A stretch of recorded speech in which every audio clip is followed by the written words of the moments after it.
Salut tout le monde, ici Mia David. Bienvenue sur ma chaîne dédiée aux vacances et aux voyages. Si vous adorez découvrir de nouveaux horizons et trouver des idées pour vos prochaines aventures, pensez à vous abonner. C'est parti! Bonjour à tous. Dans cette vidéo, je vais partager avec vous 10 choses à éviter lorsque vous planifiez votre voyage de noces. Que vous rêviez d'une escapade romantique sur une plage paradisiaque ou d'une aventure dans une ville historique, il est essentiel de ne pas commettre certaines erreurs qui pourraient gâcher ce moment unique. Je vais vous donner des conseils pratiques pour vous assurer que votre lune de miel soit inoubliable et sans stress. Alors, restez avec moi et découvrons ensemble ces pièges à éviter. Parce que votre belle épouse a eu la gentillesse de passer l'année écoulée à organiser tous les details essentiels de votre mariage. Comme la garniture du dessert ou encore la police d'écriture sur les cartons de table, c'est maintenant à votre tour de planifier la lune de miel. Mais même si vous êtes un expert pour vous occuper des escapades entre hommes pour aller voir des matchs de foot ou passer un week-end avec les copains, une semaine inoubliable avec votre femme va être un peu plus compliqué que de réserver un simple hôtel et les billets d'avion.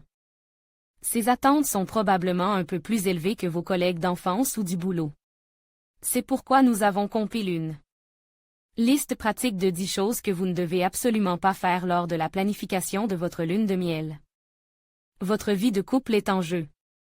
Non, plus sérieusement, prenez en compte ces conseils. Bonne chance. Pixabay, Olgy, ne craquez pas sur des sièges en première classe pour votre vol. Vous imaginez qu'être en tasse à l'arrière d'un avion à côte de deux gros messieurs qui ronflent ou des enfants bruyants est une piètre façon de commencer votre lune de miel, mais l'argent que vous aurez économisé en voyageant en classe économique sera bien mieux dépensé ailleurs. Cependant, on vous l'accorde, les sièges lits avec repas haut de gamme et films à la demande sont très agréables. Si votre budget le permet, alors faites-vous plaisir, sinon, ce n'est pas nécessaire. N'invitez pas vos parents. Ce moment doit être le vôtre. Partez tous les deux et si vos parents vous en aident pour ce voyage de noces, remerciez-les quelques jours après le voyage. Pendant le voyage, ils pourraient vous gêner dans votre tranquillité et faire des commentaires sur vos activités nocturnes. N'attendez pas la dernière minute pour obtenir votre passeport. N'imaginez pas que le service administratif de votre mairie travaille vite et efficacement. Habituellement, cela prend entre 2 semaines et 1 mois, mais en période de vacances, les demandes sont plus nombreuses et l'obtention de votre passeport est plus longue. Prévoyez donc à l'avance. Ne prévoyez pas de faire trop d'activités au cours de votre voyage. N'oubliez pas que ce voyage est fait pour passer du temps à deux, pour profiter. Après une année à organiser votre mariage, vous en aurez bien besoin. Ne prévoyez pas 10 000 activités à faire chaque jour, vous n'aurez peut-être pas envie de vous coucher tôt le soir, devant la télé de votre chambre d'hôtel. N'allez pas aux Maldives pour 5 jours. Le truc avec les Maldives, ou toutes les îles tropicales isolées au milieu d'un océan, c'est qu'elles sont, pour ainsi dire, des îles tropicales isolées au milieu d'un océan. Si vous partez de Paris ou d'une autre ville européenne, il faudra prévoir entre 7 et 10 heures de vol, ajoutez à cela le temps aller à l'aéroport puis à l'hôtel. Multipliez le tout par 2, aller-retour, et vous avez déjà 40% de votre séjour dans les transports. Soit vous partez plus longtemps, soit vous partez moins loin. Choisissez bien votre destination avant de tout booker. Pixabay, Fontipouard, ne planifiez pas tout vous-même.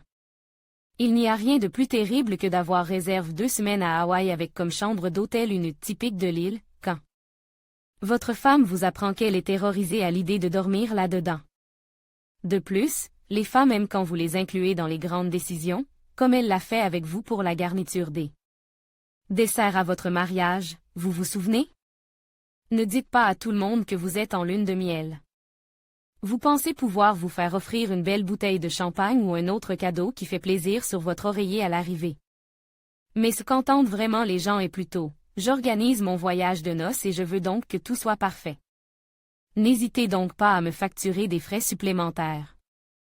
Non, lorsque vous réservez votre hôtel, ne mentionnez pas ce « dit-il », tout devrait aller. Ne réservez pas tout sur Internet. En fait, vous devriez profiter des services d'un agent de voyage.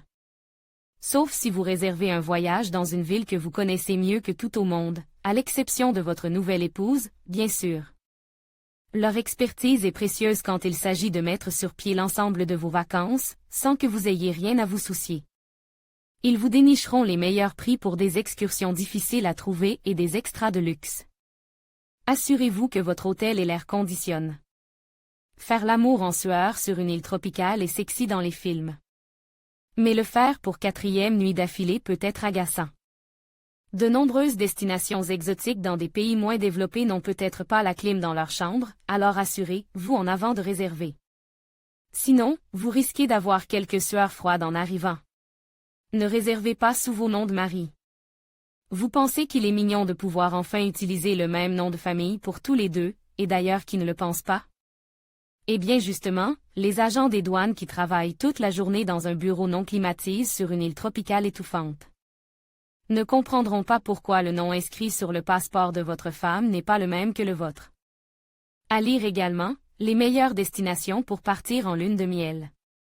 En conclusion, planifier votre voyage de noces peut être une expérience merveilleuse, mais il est essentiel d'éviter certaines erreurs pour garantir des souvenirs inoubliables. En gardant à l'esprit ces 10 conseils, vous pourrez profiter pleinement de ce moment unique avec votre partenaire. N'oubliez pas de communiquer, de rester flexible et de vous concentrer sur ce qui compte vraiment. Célébrez votre amour. Bon voyage et plein de bonheur à vous deux.